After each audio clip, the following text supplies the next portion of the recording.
In the last video we examined some of the arguments against inevitabilism. Today we'll look at the case against contingentism. So, a first argument against contingentism appeals to historical cases. A popular historical case here is Lysenkoism in the Soviet Union. Lysenkoism was a theory of biology, and it was unquestionably a radically alternative theory to the ones that we currently accept. Lysenko rejected Mendelian inheritance, he rejected the concept of the gene, he rejected Darwinian natural selection.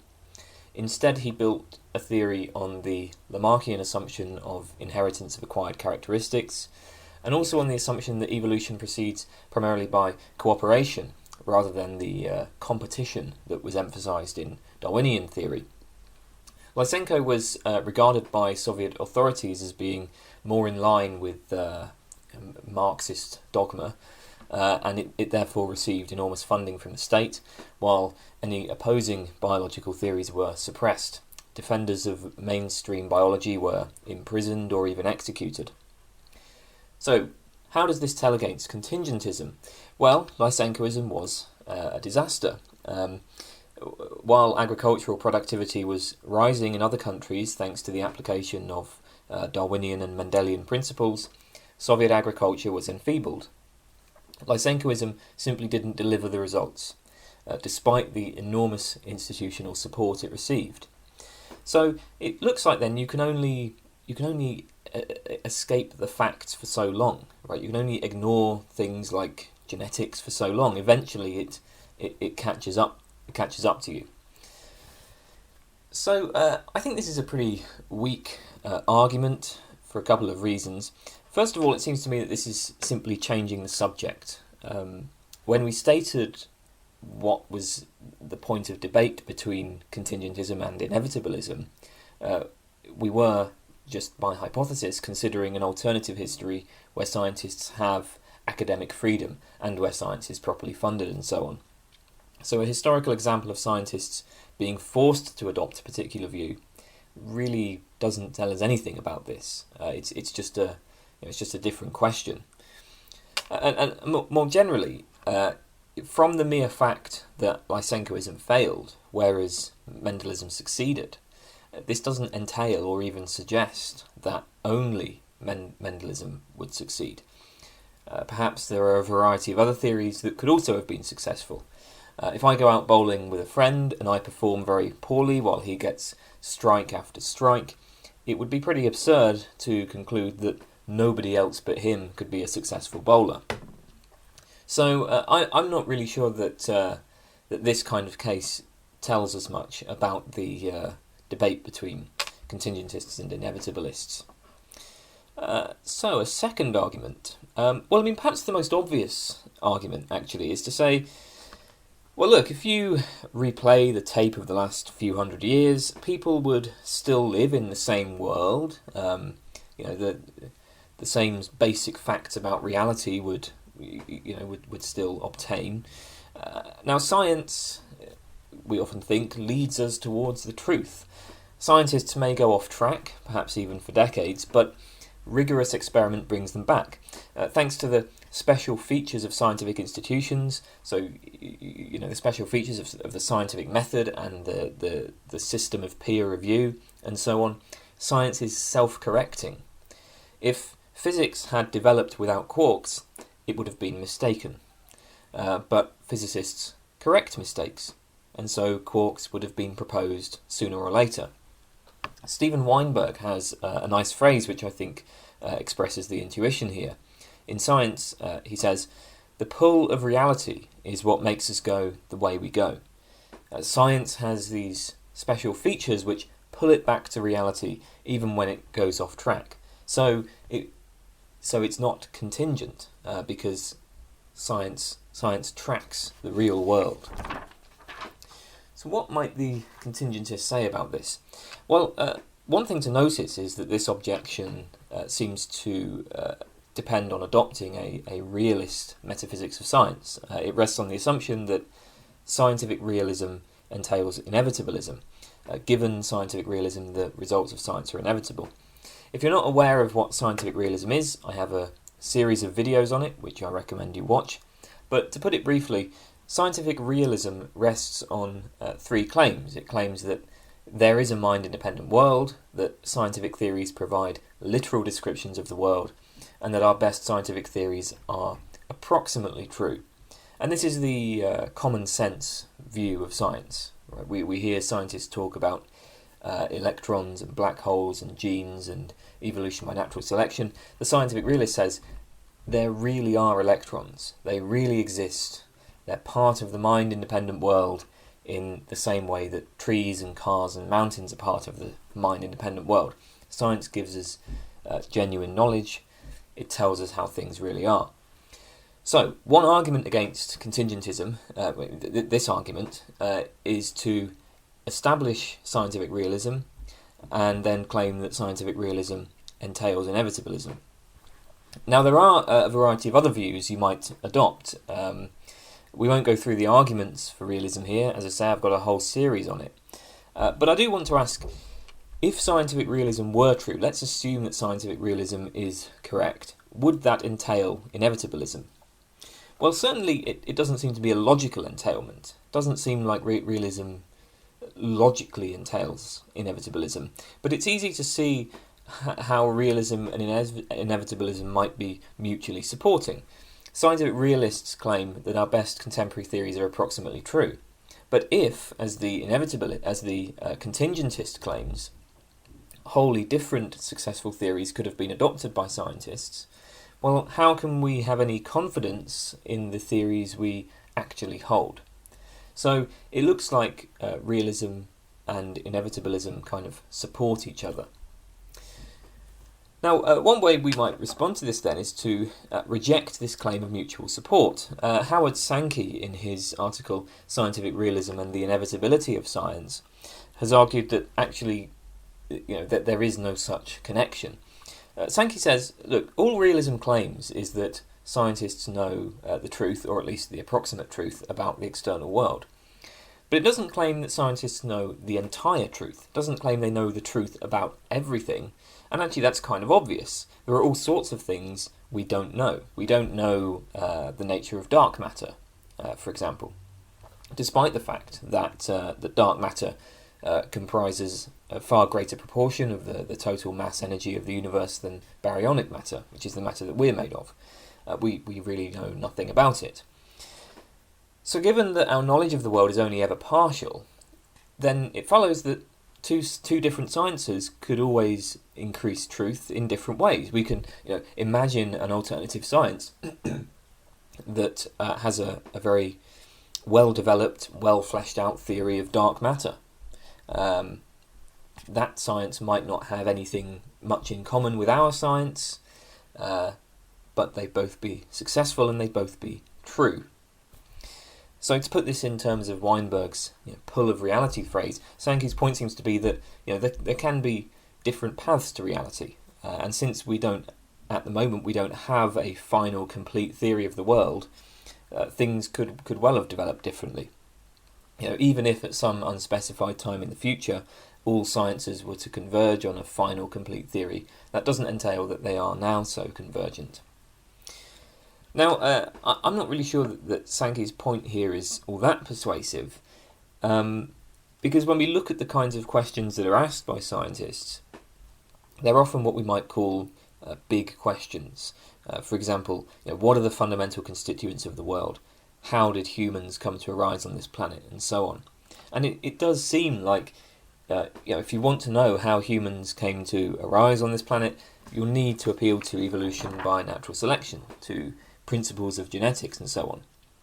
Assuming that if we're scientific realists, you're going to need to appeal to the scientific realist would say you're going to need to appeal to natural selection. Similarly, some of the questions scientists ask are related to things affecting human life, like disease transmission.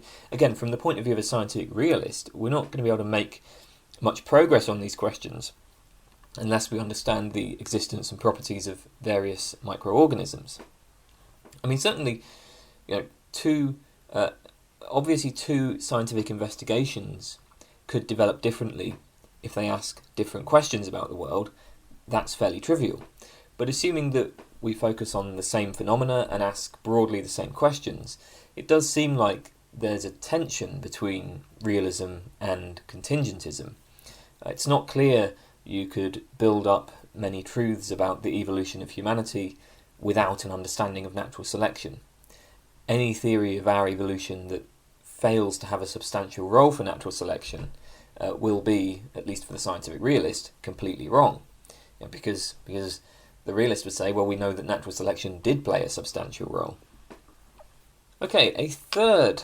and obviously, I should say that one of perhaps the more obvious way of responding to this objection to contingentism is just to reject scientific realism.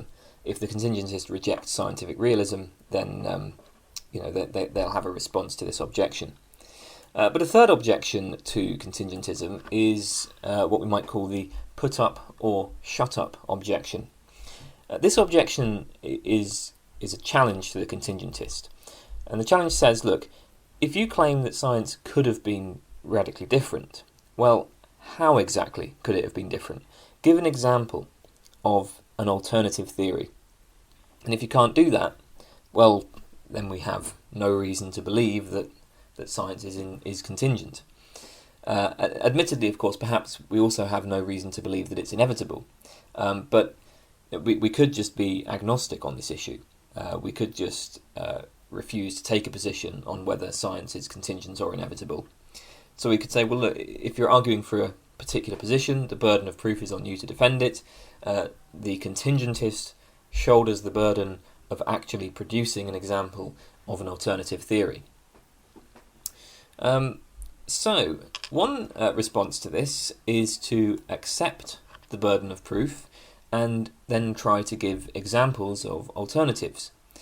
A popular option here has been to appeal to the history of science. So we consider cases of theories that were abandoned but that could have persisted as serious contenders.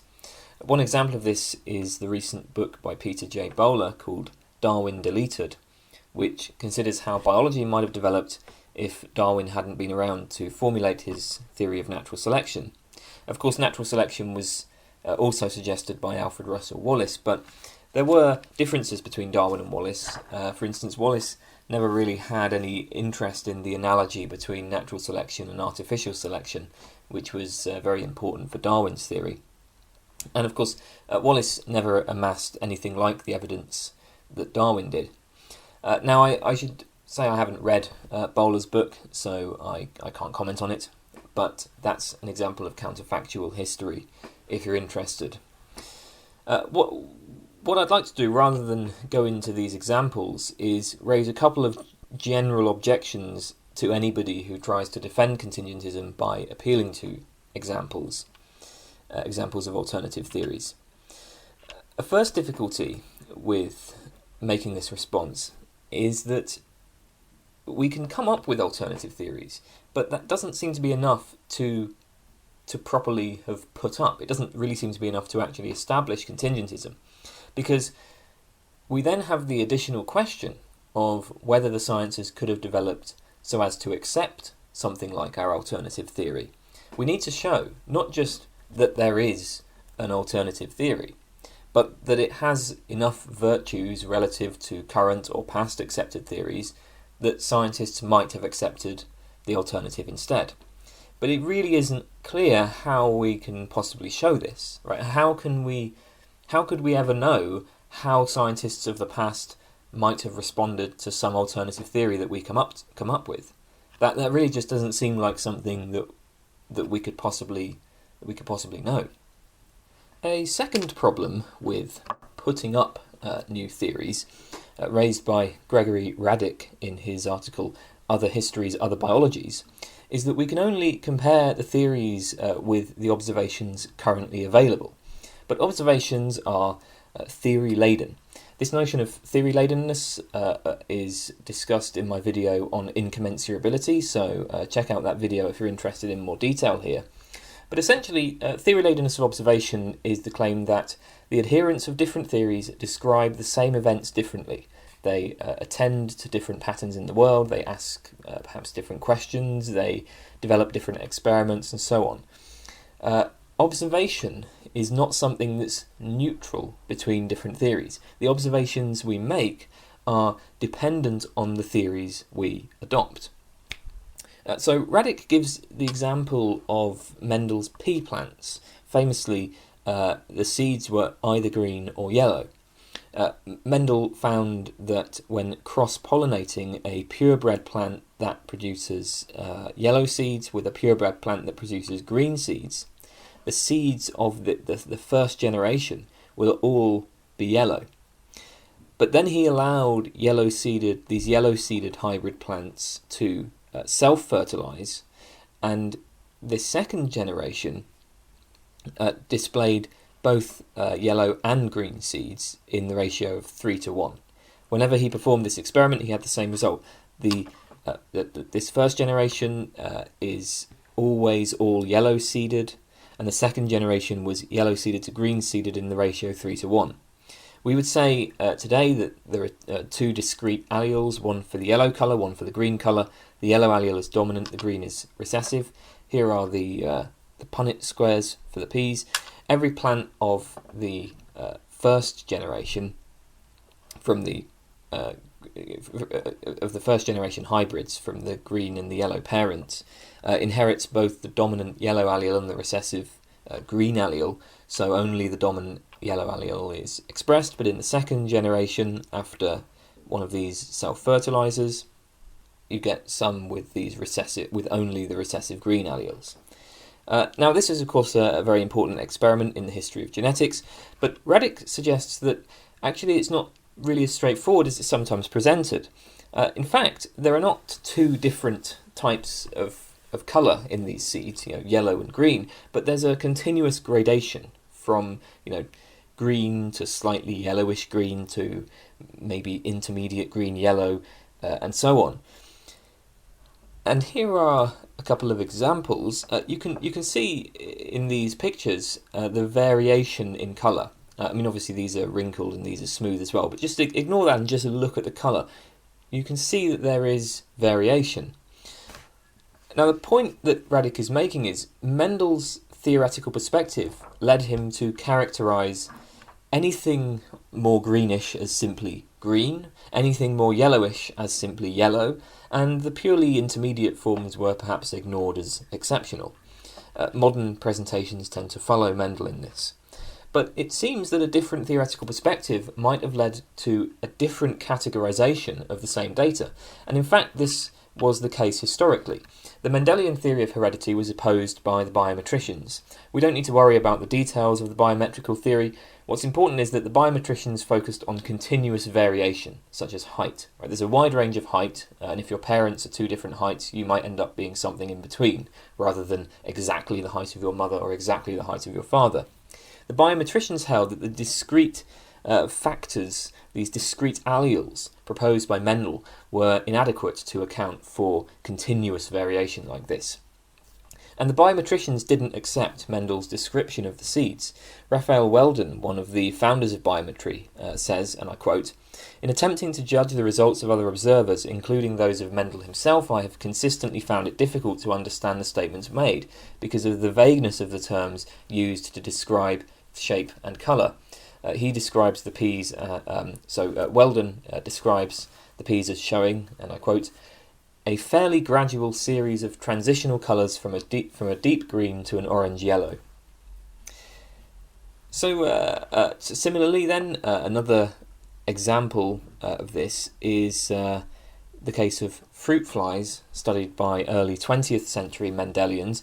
They were using fruit flies to study the principles of inheritance, but they didn't simply study flies as found in the wild. Instead, flies were selectively bred so as to boost Mendelian processes and remove any interfering processes. And if the Mendelian theory had never been proposed, nobody would have bred the flies in this way. Indeed, probably nobody would have studied flies closely at all. Scientists would have attended to different phenomena. So the thought is the data that today supports Mendelism would never have been collected. If scientists had adopted alternative theories, it's very likely that alternative data, or at least alternative descriptions of the data, would have been collected.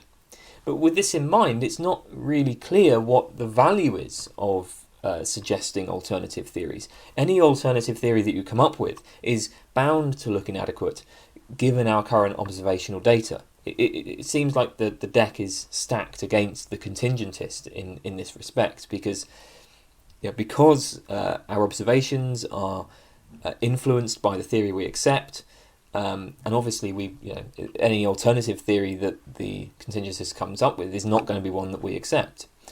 So that may be a bit of a problem. In light of these difficulties, another way of responding to the put up or shut up objection is simply to say that the contingentist has no need to put up. It's to say that the burden of proof is not on the contingentist to offer alternatives. And there are different ways of defending this move.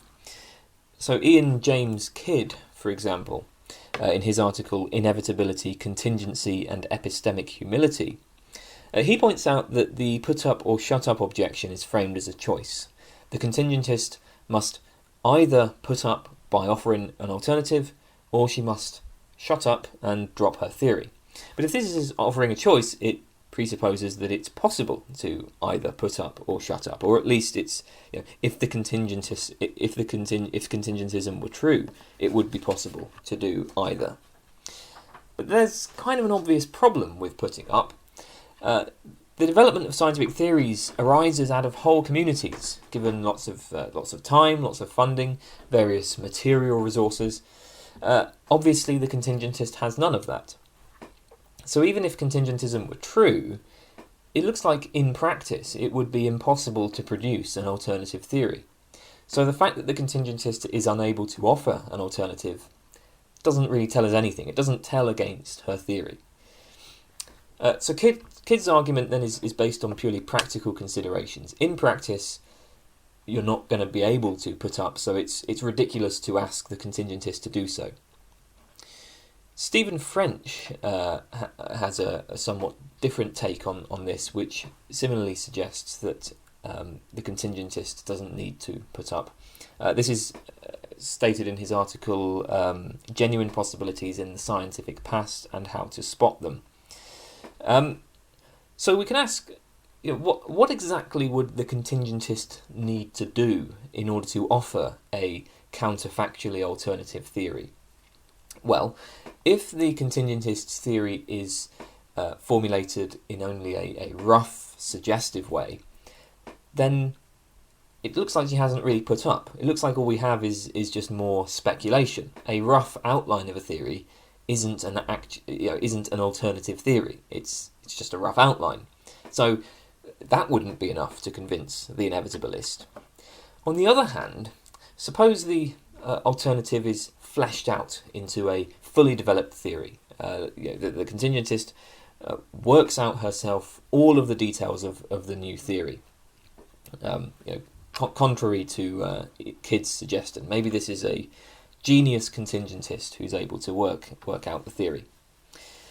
Well, the trouble is that then this isn't a counterfactually alternative theory. It's just an actual competitor to our actually currently held theory of the same domain. We now have two different theories competing, and the job of the scientist is to compare them and figure out which is best. Eventually one will be accepted, the other will be rejected. This isn't counterfactual history anymore, this is just standard science. So French's point seems to be, it's not really clear how appealing to counterfactual history is going to be helpful, because either the contingentist offers a suggestive outline of a theory, but then that's not really putting up an alternative, or she does offer an alternative, but then you're not engaged in counterfactual history anymore. You've just offered a genuine competitor to scientific theories, to the current theories we hold. So, those are a couple of ways of resisting this request to put up alternatives. A final argument against contingentism, also presented by Gregory Radic in the article Other Histories, Other Biologies, is the argument from convergence. So an examination of scientific history reveals that the same results are obtained in different independent ways. Scientists converge on the same results. And there are various aspects to this. First of all, there's convergence on the same observations. Different instruments using independent principles of operation give us the same results. In the previous video, I discussed the different means of detecting X-ray flux in astronomy. The proportional counter and the scintillation counter are structured differently. They provide different means of detection, and yet they both give us basically the same picture of the X-ray sky, at least assuming both are tuned to the same wavelengths of X-rays. Another aspect of convergence is convergence on the same theories. The textbook story in the history of genetics is that Mendel's theory was ignored when he first proposed it. Then around 1900, three scientists, Hugo de Vries, Carl Correns and Erich von Schermach, independently rediscovered the Mendelian principles of heredity. So these three different scientists, well actually four different scientists, including Mendel, came up with basically the same theory. Finally, we can find cases of convergence on scientific methods. For example, Newton and Leibniz both independently discovered the calculus. So what's so special about convergence? Why is this a problem for the contingentist? Well, if two scientists independently come up with the same observations or the same theories, the same methods, then this seems to imply that these developments would have happened anyway. Convergence is direct evidence that scientists tend to hit upon the same results. If we never developed proportional counters and scintillation counters, we would probably have developed some other instrument that also detects the same X-ray flux. If Mendel and the later biologists like de Vries hadn't existed, somebody else would have formulated similar principles. So, what can the contingentists say about this? Well, the main criticism of this argument is will be to question whether the apparent cases of convergence are truly independent. Independence is extremely important for this argument to work. Take the case of discovering the same theory. Let's say that Mendel finds out that pairs of alleles separate during the production of gametes, so the sperm and the egg each carry only one allele for each trait, and the alleles are then paired up again when the sperm fertilizes the egg. This is the so-called law of segregation. Then later another scientist, say Hugo de Vries, also develops this same law. But now suppose it turns out that de Vries had read Mendel's work in the past. Well, then de Vries' work is not independent of Mendel's. This isn't the case of an independent discovery. De Vries has been influenced by Mendel, and it's really unclear. I mean, this obviously wouldn't speak against contingentism. This would just be a case of one scientist building on the work of another. I mean, obviously that happens. Nobody denies that. Now, in fact, according to Gregory Radic, all three of the people who supposedly independently discovered Mendelian principles, so de Vries, Correns and Schermach, Radic says that recent historical scholarship has shown that they were in fact all aware of Mendel's work at early stages of their careers. What about the case of convergent observations? Well, again, we can try to undermine the independence of the instruments used to make these observations. I've said that proportional counters and scintillation counters give the same results for X-ray sources in the sky. But this is something of a simplification. When using any scientific instrument, there's a great deal of calibration required, plus interpretation of any data. For example, in early X-ray studies, a serious problem was that rocket-borne proportional counters also detected solar X-rays scattered from the upper layers of the Earth's atmosphere. And this created a strong X-ray background noise. The fainter cosmic X-ray sources were undetectable in these circumstances. The raw data given by two different instruments is certainly not the same.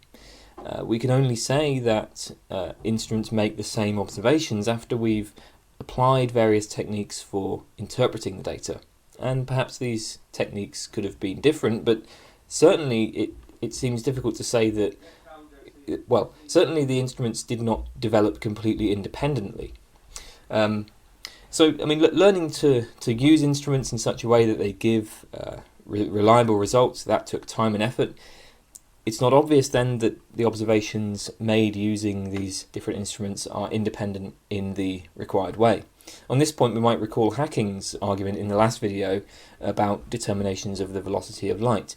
Just as a matter of historical fact, people came up with different speeds. There was a long process of calibrating instruments and interpreting data before we converged on the same speed.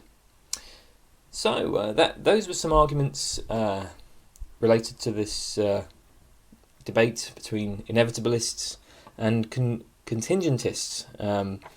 Hope you found that interesting. That's all I'll be talking about on this particular debate. Thanks for watching.